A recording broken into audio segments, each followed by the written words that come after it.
infrastructure. He also, sorry, I've got a, okay. We also want to make the golf course more efficient, environmentally friendly by reducing the overall carbon footprint. There's a lot of grass out there. And part of our process and part of our discussion tonight is going to be where we can minimize all the effort of maintenance and out of play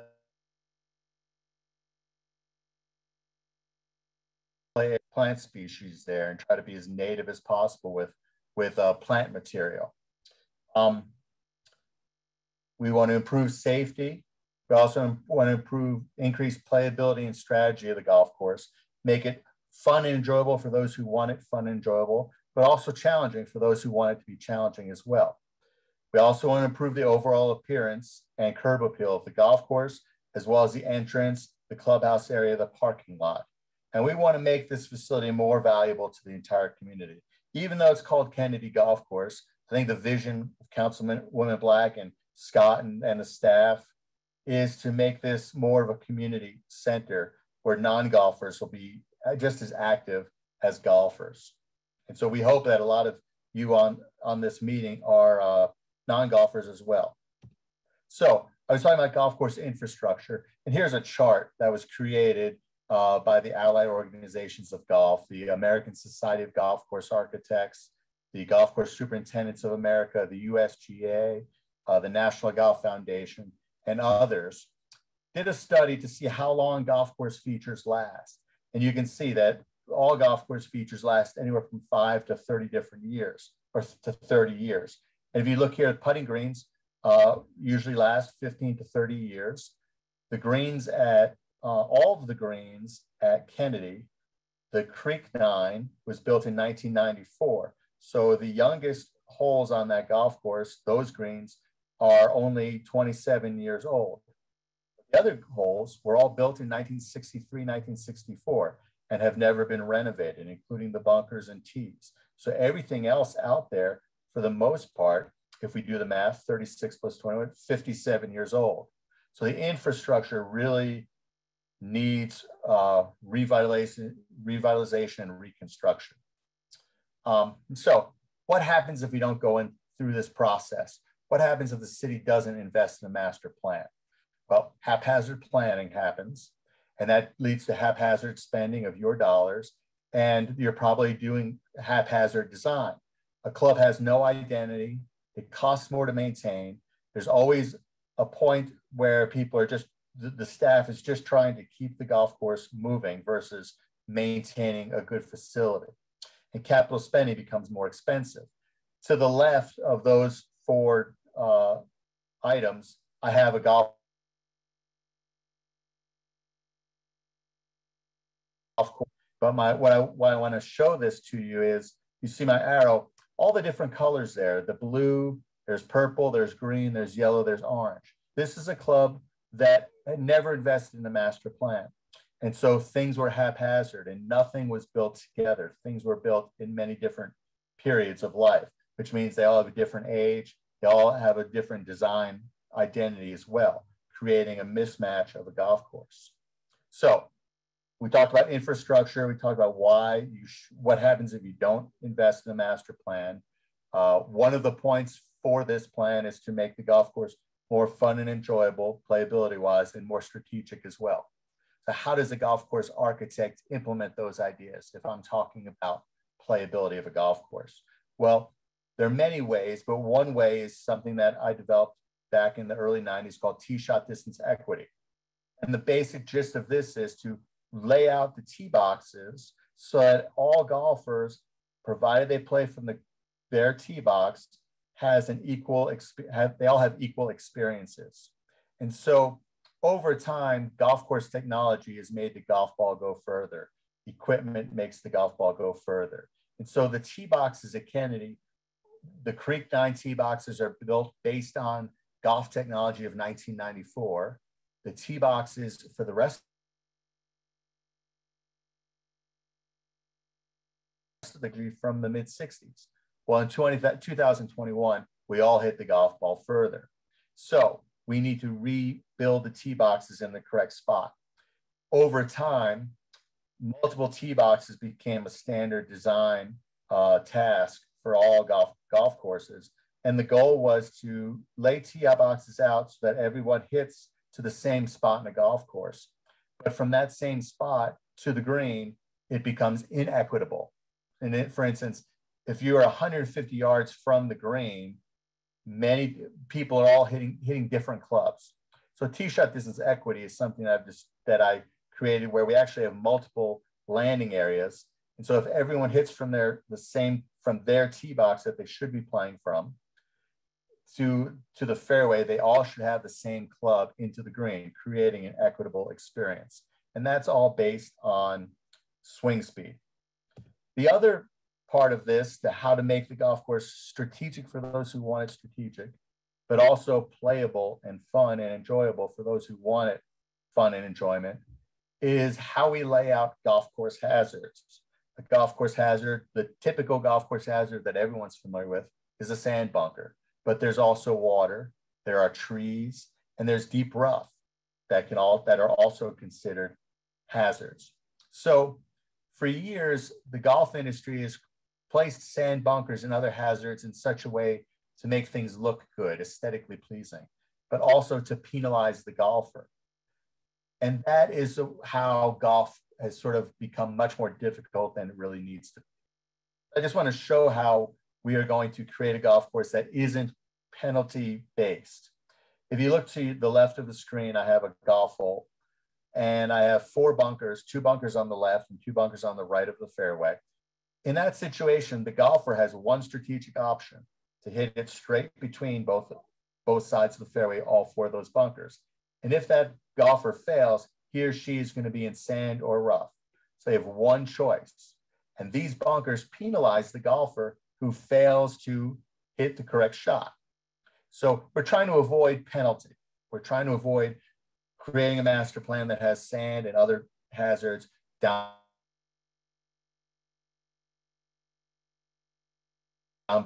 We take that same golf hole, and instead of 4 bunkers, we have 1 bunker in the middle of the fairway.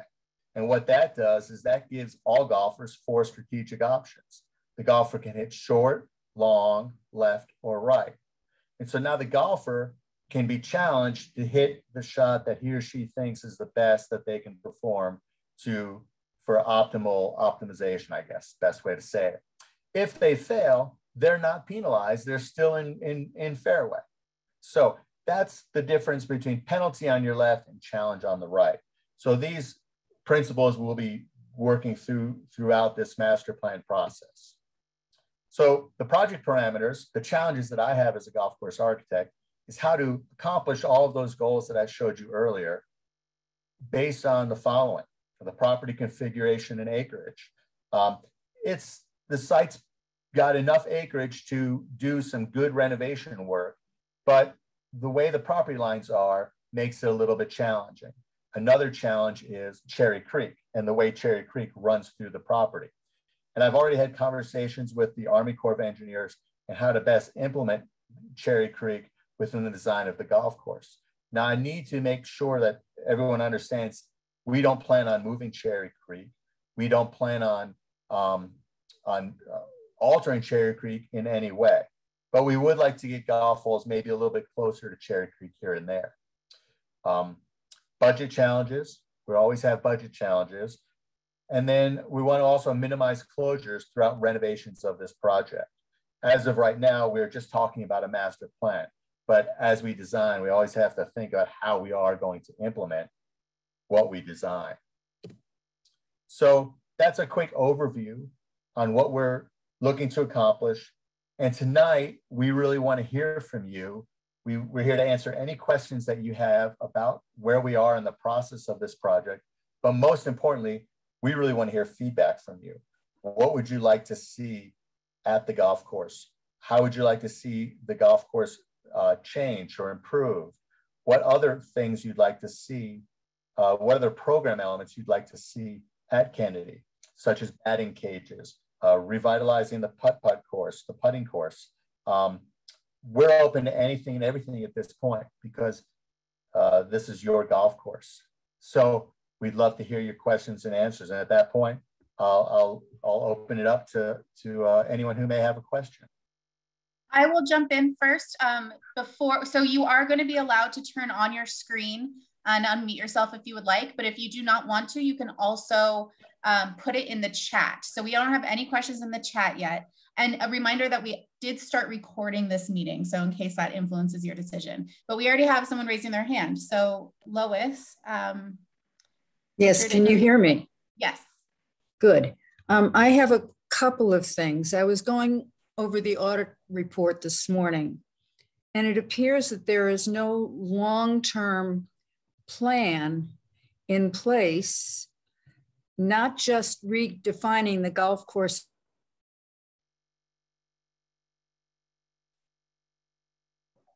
Did we lose Lois?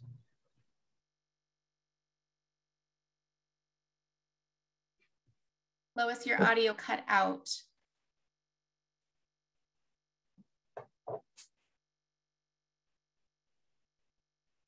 Maybe we can come back to Lois. I think there's a few questions in the chat, Leslie. Yeah, the first one is, are there plans to renovate the West 9 as well? It would be great to have 3 different 9-hole courses that can be mixed and matched throughout the week. So we plan on renovating all 3 9s of the golf course. And one of the goals that we discussed in April was to exactly do that, to make all 3 regulation 9s equal 9s, so that it's not always going to be the offering of the Creek and Babe 9, and then the West 9 is overflow. We'd like to have 3 equal 9s, equal in fun, enjoyment, strategy, design, so that one day people can play Creek to Babe, another day Babe to West, and another day West to Creek. Now, the variable in all of this is the par 3 course, the 9-hole par 3 course. So as you're out there today asking questions, we'd like to hear what you think of that par 3 course, and if you'd like to see it changed, altered, preserved. We've in April discussed different options, such as a short game practice facility, or a 6-hole short course, or a 9-hole short course that's a little different. We've also, so we're thinking about maybe reconfiguring that portion of the property to help strengthen the West 9 as well as the Babe 9. Yeah, and I'll just add to that, Rich, that when you were going through the benefits of a master plan, you mentioned continuity, for lack of a better word, and that's no more evident anywhere else than Kennedy. You can see that things were designed and developed and constructed in different periods of time. And so they weren't done with each one of them in mind. And you ended up with a completely different 9, the Creek 9, from the Babeland 9 or the West 9. And so this is an effort to go ahead and uniform that and make it more consistent and more enjoyable for all 3 9s. Will it happen at the same time? Not necessarily, but the architecture would flow and be very similar, so that anyone would want to play any one of those 3 9s at any time. Yeah. Oh, Lois, are you back? Do you want to? I'm back. It keeps kicking me out. I apologize. What I was saying is there doesn't seem to be an architectural plan for utilizing the space adjacent to the pro shop where people sign in now. That space has been sitting there for a very long time and it hasn't been used. It's just not open. I'd like to know what your plan is for that, if you're going to revamp the parking lot, if you're going to revamp the driving range, which tends to be a little shoddy in places. Those are just some of the things that Go ahead. Yeah, sorry, Rich. Lois, we're here for that exact purpose, to see everything's on the board. We can't do everything all at one time because of budget constraints, but we're here to create that master plan that can be executed over a number of years, so that all of that can be reinvented, if you will.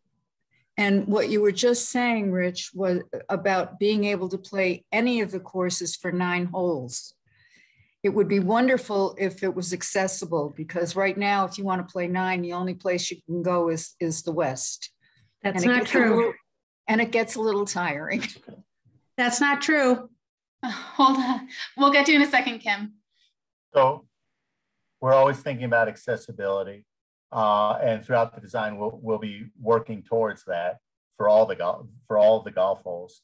But back to what Scott commented, that because of budget constraints, we can't build everything at the same time, but we can certainly design everything at the same time, which again is why we're here and why we're doing a master plan. So Kim has had her hand up. Let's grab. Yeah, I'm a continuous West 9 player, and I love my private West 9 that I don't have to fight off the Babe and Creek people. So I could care less if you made them all equal. But so I just wanted to say, many of us, I'll speak for myself. I like having the West 9 because I'm not an advanced player, and it gives us a place to go.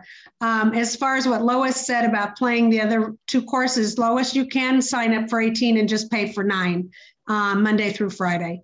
And then the last thing I wanted to just add on the clubhouse, I did not like the City Park clubhouse because they didn't take into consideration the west facing. While the view is beautiful, it's hotter than heck out there, and you can't enjoy a nice lunch out there because there's no shade. And obviously at Kennedy, we've got a south facing option and a west facing option, I suppose. I don't know about an east option, but when you architect a new building, that's got to be taken into consideration and have some sort of overhang or something, because it's awful. And I've heard people say they won't eat outside at the City Park because it's just too darn hot. No, we eat out there every week, so there are plenty of umbrellas. I beg to differ with you, but okay, all right. I do have a follow-up question for Kim on that. Sure. You said that you like to play the West 9 because it fits your ability. Right. Do you think there's anything that we could do to the West 9 to make it a better fit for beginners or people like that? I'd say intermediates. Or intermediates, whoever, just because, I have heard comments that it's a little long. So oh, no. Not at all. Okay. I will say the ground is very bumpy. You go to another course and the fairways are relatively smooth, and I'm a native of Denver, so I know how old that course is, but it could use a bulldoze to, smooth it out, or, maybe make some curves in the ground, but not, boy, you hit a rock or something sometimes, or, and it just bounces weirdly or whatever. So that would be my only comment on that. Okay. Thanks. So in that regard, we will, throughout renovations, we will be smoothing out the fairways. We may be regrading the fairways and all that. Yeah. Little humps and bumps will certainly go away. Now, to follow up on Scott's question, I think what Scott would love to know is, you love your West 9. What do we need to do so that you fall in love with the Creek 9 and the Babe Lynn 9 as well? What do we need to do there to make it a little bit more playable for you? Was that for me? Yes. Oh, I think the difference is I just want to play 9. And if you go on one of those other 2 courses, depending on which one they start that day, you've got 18 holers behind you that are kind of pushing you because they're playing 18 holes. So it's kind of, the course themselves are fine, and we do play them periodically. They are a little more difficult than the West 9, but it's more of a time thing and a feeling like if you're an intermediate player, you're holding up people that want to play 18 holes. So that's why this kind of this, the standalone 9. And we played one of the other courses, played 9 one time, and 4 women, and we walked and we were holding people up. And that was a problem for those people. We felt bad, So, Laura, this is Alan Ferguson. How do you raise your hand? Oh, sorry. Yeah, I was wondering if you wanted to speak. So there's a button for everyone, usually under the bottom area where you can see stop your video and mute. There should be a raise hand. It might be under more, where there's 3 dots. Yeah, it's under more. I do not see that at all. Well, we can get to you next, Alan, so no worries. Okay. We'll call on you right after. All right, I'm ready. In response to that, Scott, correct me if I'm wrong, but we're working towards the goal of 3 equal 9s. So I think there'll always be a third 9 on a daily basis that probably be more accessible, where you don't feel like you're getting into the rat race of 18 holers.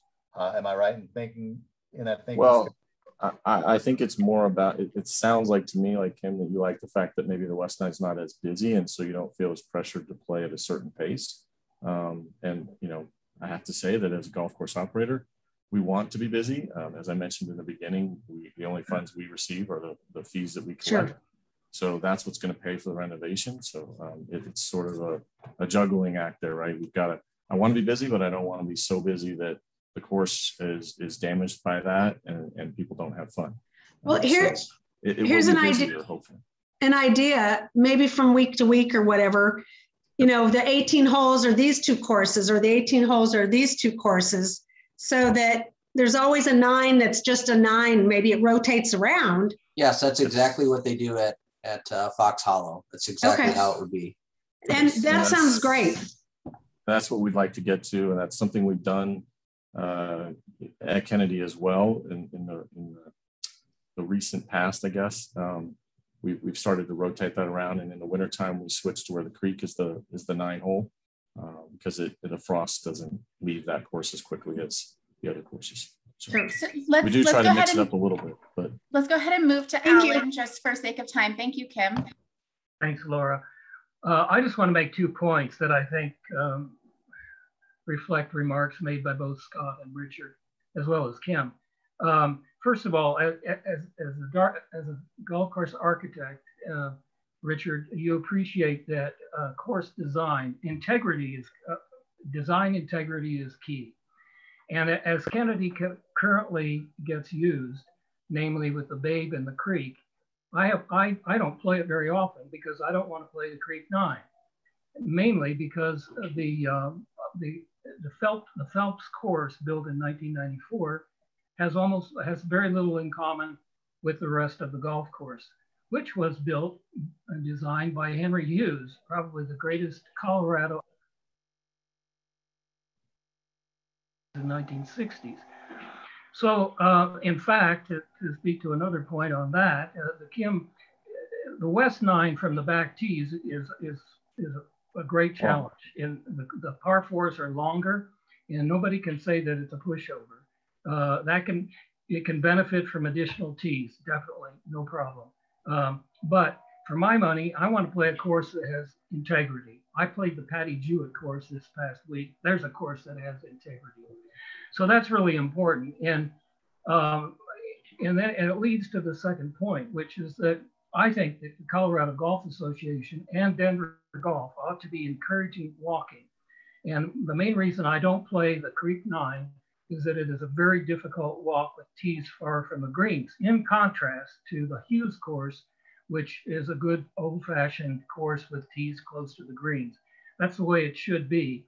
And if you're concerned about cart revenue, my position has always been raise the fees.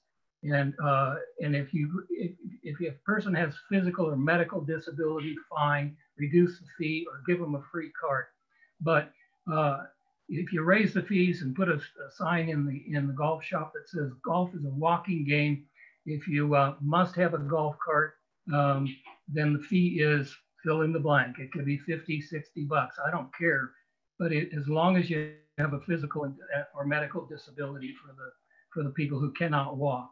So those are my main points. And so I would really opt for one position is to make I like the idea of mixing the availability of the courses, but my main position would be to make the default course 18 the so-called Babe and the West course, because that's the original golf course here in Denver.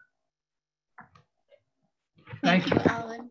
Okay, thanks. Bob, and I don't know if Scott and Richard have anything to respond to that, but we'll get to you, Bob, after Leslie has some chat questions to bring up. Yeah, that was one of my things is, can we get to the chat questions? Yep. Yeah, Leslie will bring some of those up right now. All right, thank you. Yeah. And Alan, appreciate your input. That's great stuff. We're on the same page. And you have the best background of everyone, with maybe the exception of Councilwoman Black. I love your Cruden Bay poster. Thank you. I'm also the author of Golf in Scotland, a travel planning guide. Okay. All right, so we had a few questions regarding the clubhouse and the plans for that and providing it for both golfers and community. I don't know if Scott or Rich, you want to address that? Is there a specific question? Generally speaking about the clubhouse, I'm not a clubhouse architect, but what we are going to do is sort of site the clubhouse and work on the landscape architecture, the site planning of the clubhouse as it relates to the golf course and other uses in the parking lot. But we're also going to try to size it correctly. So that's really the extent of how we're going to, in this master plan, take the clubhouse, but we certainly want to hear input. Yeah, I would say locate it, size it, and hopefully maybe some amenities within it. So do you want multiple meeting rooms? Do you want, a smaller meeting room and a larger meeting room? Do you want meeting rooms that can be divided up? Those kind of things. So some of that detail we get into in this master plan, but not the actual, architectural style or anything like that. That would come later. Scott, one of the questions was, I would like to see a restaurant that serves community at the clubhouse instead of just providing food for golfers. Okay, the restaurant currently should provide food to everyone and has space to do that, but I'd be happy to follow up with that offline. If we can get that person's email, we can follow up with her. Right. And then, Rich, there was a question, how long will a course redo take to complete? It's sort of somewhat of an open-ended question. First of all, the first question to ask is how many holes will we be doing at one time? So for purposes of this discussion, if we're building like 9 holes at a time, the way we determine how long it takes is we work back from when we can plant grass and when that grassing date is. So I would say a 9-hole golf course, we're probably looking at, construction itself about 6 months, and then the grow in should be at least 2 seasons, so fall and spring season. So we would probably start somewhere in spring and work to start planting grasses in April. August and maybe early September, and that will be one growing season. And then the spring, coming out of the spring growing season, and maybe start open up the following July or so, generally speaking. I'm sorry, go ahead. I was just going to add that the nice thing about our Kennedy facility is that it is 27 holes. So you have the ability to shut down 9 holes and do the renovation on it while you still have an 18-hole golf course to play. So that is an advantage that we have, which is nice. The next question is there a plan to add practice area that includes putting, chipping, and bunkers? We've heard that. All right, Scott. I was just going to say that's what we want to hear from this meeting is how many people want that. Yeah, we've heard that throughout our course walkthroughs in April, and one of the options we're going to present is a short game area. So that's going to come out of where that par 3 course is right now. So we're trying to, that, like Scott said, this is what we want to hear. What are your priorities? Are your priorities, anybody can share, we have a survey coming along, but is the majority priority practice facility or a par 3 course or a combination of the two? How about a combination of the two? Okay. I mean, I've been playing Kennedy for the last 7 years. I love it. I play almost every week, but I have to go to Common Ground to practice my strokes because they have pitching, they have putting, and they have a wonderful driving range. There is no pitching at Kennedy right now.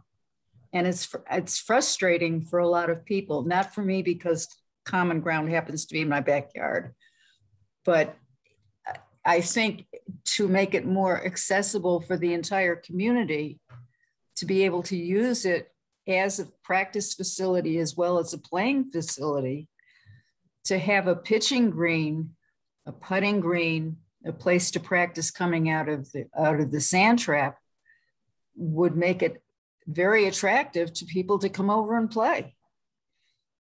So I love the feedback, Lois. If you could get all those people that you feel share your same information to take the survey so we can get really a good gauge on how many people agree with you. And from my experience already with everybody at Kennedy, you are correct. Yeah, and this is probably a good time to mention that at the end of this presentation, after the Q&A, there will be a slide of kind of next steps. On that will be a QR code that you can take a picture of to go to the survey. That will also be uploaded to our website, so that you can go to our City of Denver Golf website and find that same QR code to take the survey. But as Rich said, go ahead and encourage your friends and colleagues to fill out that survey. We want to know what you want at this facility. And that's the purpose of this meeting and the survey, so that we can then figure out how to do it. We will not be able to do everything that everybody wants, but we're going to try and fit as much of it as we can in. I just wanted to make sure, Bob, I can lower your hand, or did you have another question? You're That's muted, perfect, Bob. because his questions were next. Yeah, sorry. Can I ask? Yes, go ahead, Bob. Okay, so you somewhat covered some of my general issues. I've been playing Kennedy for decades. The clubhouse is an absolute disgrace. I wouldn't bring my dog in there, let alone bring my wife in for, to go and eat, unlike some of the suburban courses. The restrooms are dirty. The restrooms are broken. I don't see a lot of maintenance, basic maintenance going on out there. The chemical toilet up there at number 2, I don't think it's been cleaned since Labor Day. And just as the same thing with the shelter out there at the far end of the creek course, there's holes in it. It's not really a shelter. I'm not sure what. And lastly, of all the holes out there at Kennedy, and I kind of enjoy playing creek, but of all the holes out there at Kennedy, number 9 is what I call a hole that should be turned into a Walmart parking lot. It is just one of the most poorly designed golf holes that I've ever played in 30, 40 years of playing. Thank you. Nine on the creek, Bob? Nine on the creek? Nine on the creek. What a terribly designed hole. So, Bob, appreciate the input. Our course walkthroughs, people talked about 9 at Creek, and they talked about 6 on the Babe 9, or the 2 holes that are very difficult. And I saw a chat question pop up talking about pace of play. Obviously, both of those holes contribute greatly to pace of play issues. And so what we're exploring in our design right now is how to improve pace of play. And those 2 holes, we're considering a bunch of options to change them so that pace of play improves and enjoyment as well. Where's the money coming from for all of this? And I'd also like maybe, Scott, for you to answer about the maintenance issues out there. But also, where's the money coming for all of this, guys? So I'll take the money question first. The money question would come from the Golf Enterprise Fund. We need to first do the master plan, figure out what we want to do, what we want to construct, and then we can go out and look at some estimates for that. Then we get a ballpark dollar figure. Then we can decide, okay, are we going to pay for this over time out of our own funds, or are we going to go and do a revenue bond and get the money up front to be able to do that and pay the revenue bond back over time? So those are the kind of things that we'll have to think about down the road as far as funding streams. It will not come from the general fund. It can't come from the general fund, so it will not come from that. And I'm sorry, what was the other question? Oh, maintenance. So can you be a little more specific about maintenance? Yeah, I mean, the restrooms, there's broken toilets. There's toilets that don't work. There's broken sinks that don't work. I mentioned that the chemical toilet out there at number 2, it hasn't been cleaned in a number of weeks. And then I mentioned the shelter at the far end of Creek is falling apart. It was once a very nice shelter, no longer. Yeah. So we have a plan for the shelter. We have replaced the bathrooms at the restaurant on the upper level and closed the bathrooms on the bottom level. There's just no need for them, and there's no sense to replace them. It would be a waste of funding. The bathrooms at the pro shop have been replaced. So if you're having specific issues with those, I would welcome you to send me some contact information through at the end when we have the slide for next steps. There's an email for info golf at denvergolf at denvergov.com, and you can send me specifics and I can reply to you offline on those. Appreciate it. Thank you. Sure. So before I put it back to Leslie, in case there's anyone we haven't heard from yet, because some of you have been more quiet than others, if there's anyone who wanted to ask a question aloud. All right, then Leslie, it's all you. All right, the next question we had in the chat, a couple actually, is there plan to enlarge the driving range and make it into a grass range? The specifics Scott has mentioned to me early on is he'd like it to be grass, a grass range, grass tees. So we're planning on rebuilding that so that we can grow grass out there and make that happen. We also, intend to have target greens and try to enlarge the tee box, obviously for grass, but target greens as well. There's not really any room to make it wider necessarily as far as the fairway goes. But we may pick it up and move it a little north. So we have more room around the clubhouse area, but the driving range is certainly an integral part of our design process. Thank you. When will the master plan be decided and presented to the public?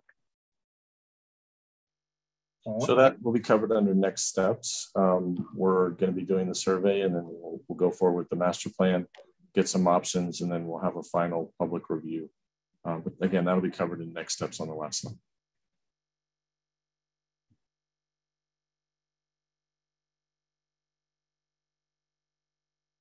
So a lot of these are comments that we will go through, and you can also put any of your comments on the survey as well. That's probably the best place to put them. Let's see here.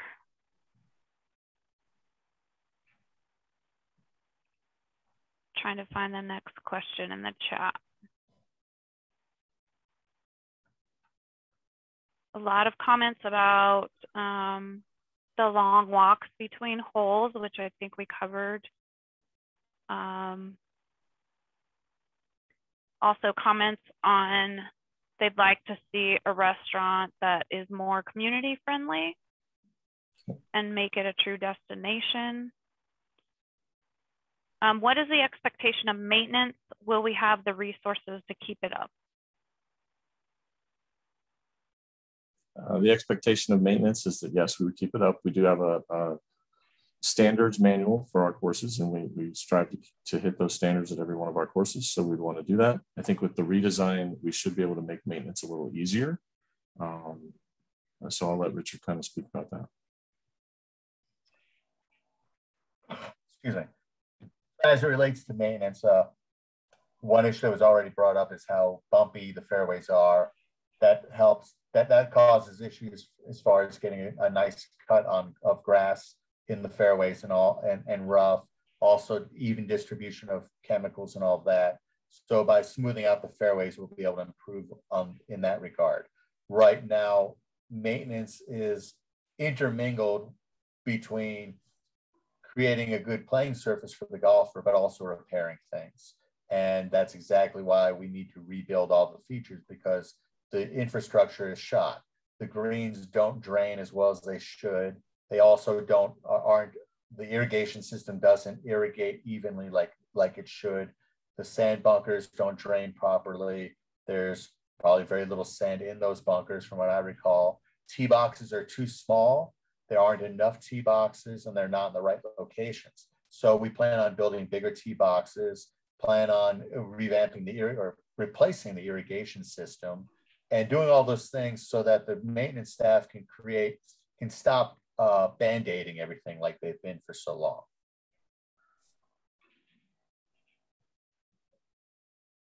Thanks, Rich. Is there a goal of hosting a city tournament of any type or a CGA event, or are we just looking at these renovations to use as recreation? Right now, it'd be just for recreation.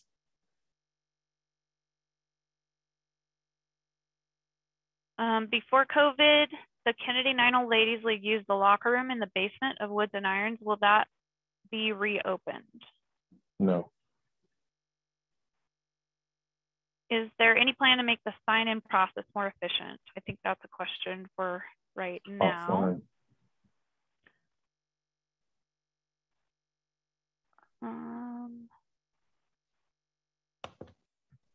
It looks like that's all in the, oh, hold on, there's more coming in. Well, while you review those, Leslie, we can hear from Kim, if that's okay. I just had a question. Are there things that we learned from the city park redesign that after the fact, just like when you remodel a kitchen, you say, oh, I wish I would have done X or Y. Are there things from the city park redo that we can bring to this to help us? to not make the same mistakes? I would say you learn from every project you do. So yes. Thank you. Sure. Matt asked, are there plans to make the course more native and eco-friendly, somewhat like Common Ground and Fox Hollow? Overwatering giant fairways and massive amounts of rough seems like a poor use of natural resources and a waste of money. There are plans to reduce that carbon footprint. Now that said, we do want wide fairways for a variety of reasons. Number one, for playability. Number two, to give options strategically. That said, there are a lot of areas that are being maintained right now that don't necessarily need to be maintained on such a regular basis. So we'd like to create native areas to reduce that maintenance and also give a little bit of color contrast. A little bit similar to that.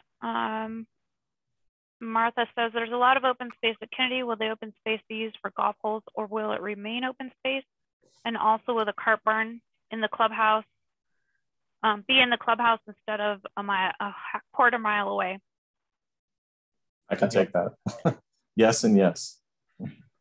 So the open spaces will remain. It's a rather large piece of property. It won't all be taken up. There will still be some open spaces. As Richard mentioned, we want to make those as low maintenance and environmentally friendly as possible. And as far as the cart barn goes, for efficiency, we definitely want to move that cart barn closer. We don't want to have two buildings for a restaurant and a pro shop. We want to have one.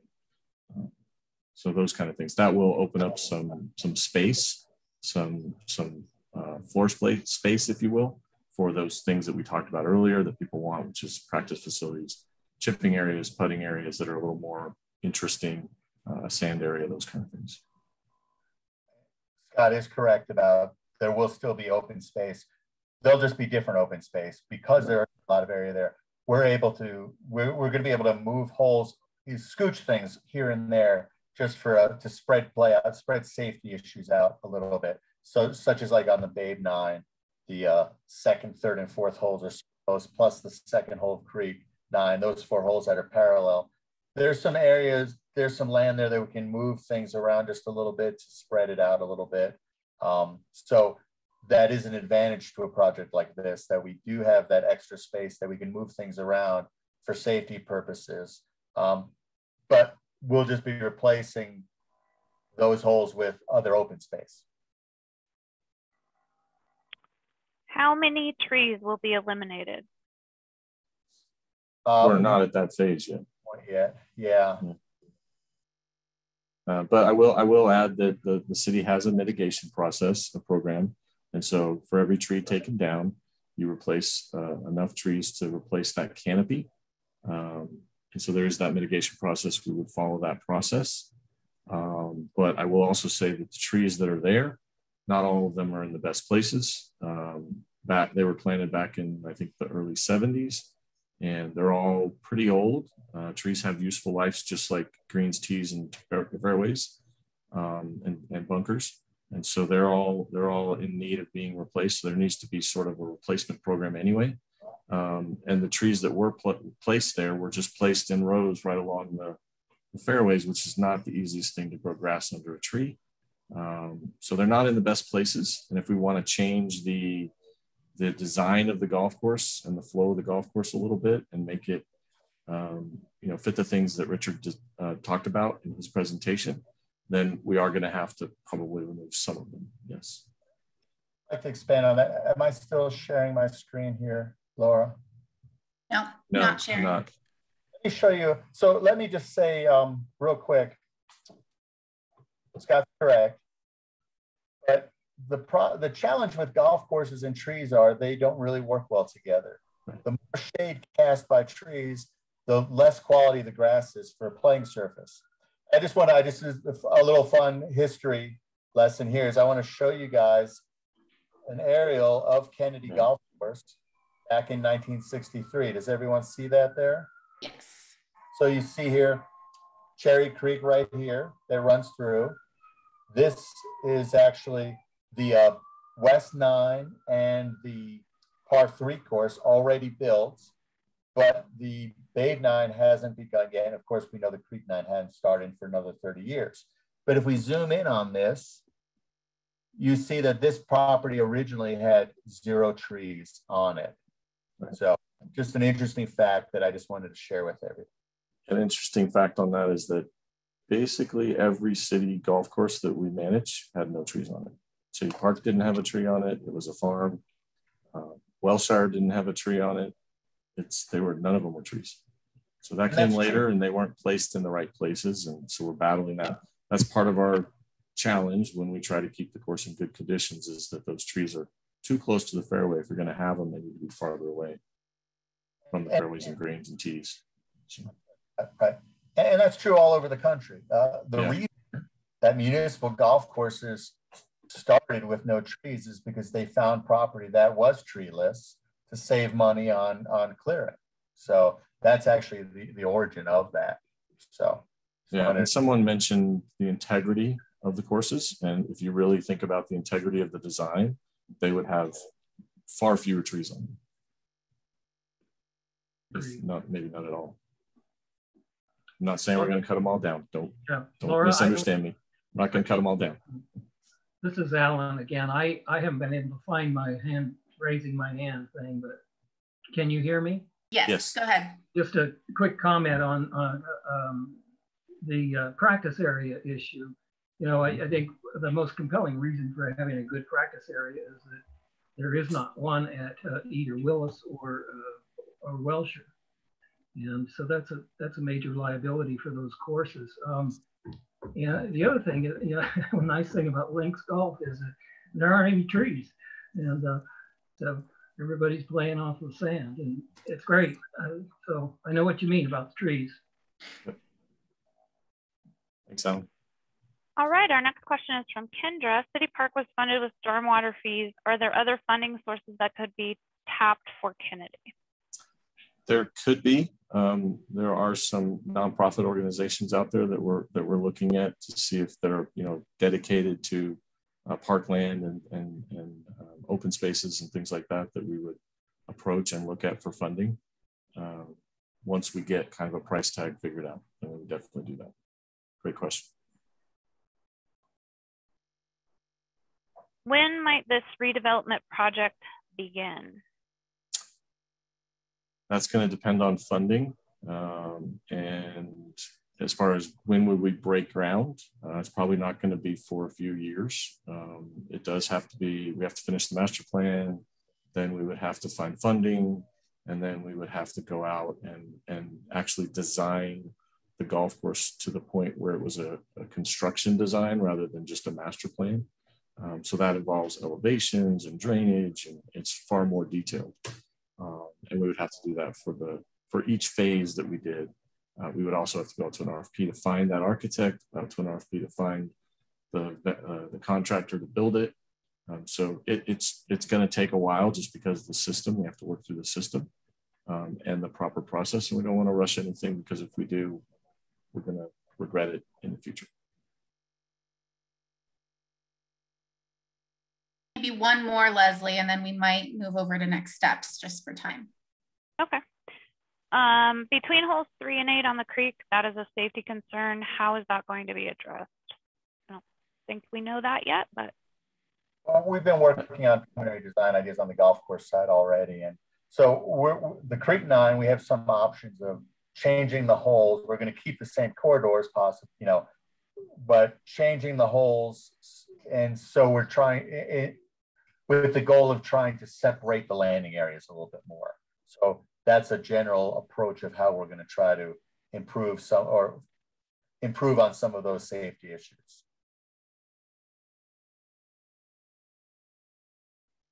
All right, just for sake of time, we should probably move to the next step slide. If you can pull that up, Richard. Sure. Let me, I'm sorry, let me just get my screen, share my screen.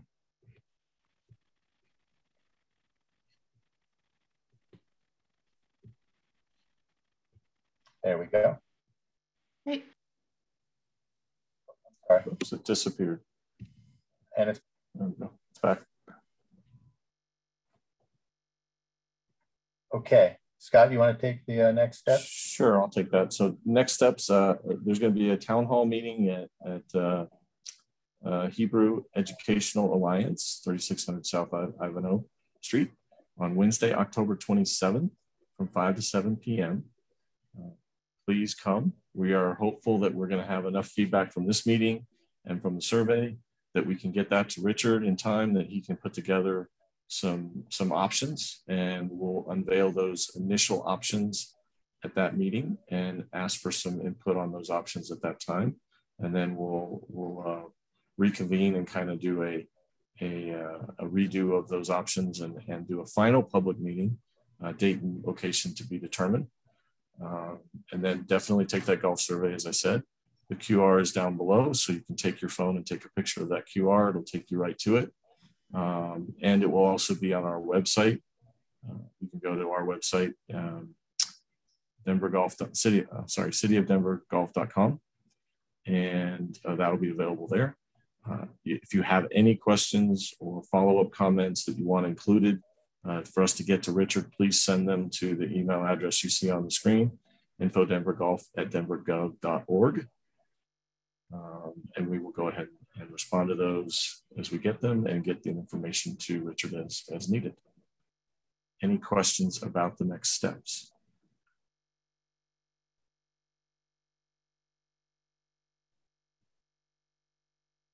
All right.